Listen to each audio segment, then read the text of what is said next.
Балам, мен бүгін сүт тарттым. Бұл деген қазақтың кілегей деген тағамы. Бұл тағам кілегей неден? Сүттен шығады. Мына кілегейді май жасауға болады. Енді мына тартылған сүтті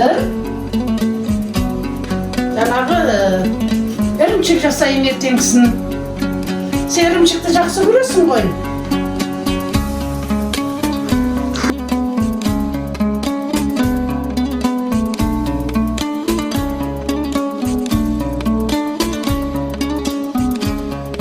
Көтеріп апарайық қазір.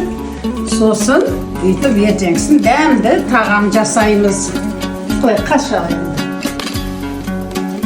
Бұны ораймыз жақсылап мына. Орайға шетін жат.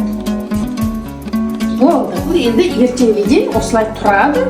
Ертең үйіған соң ірімшік жасаймыз.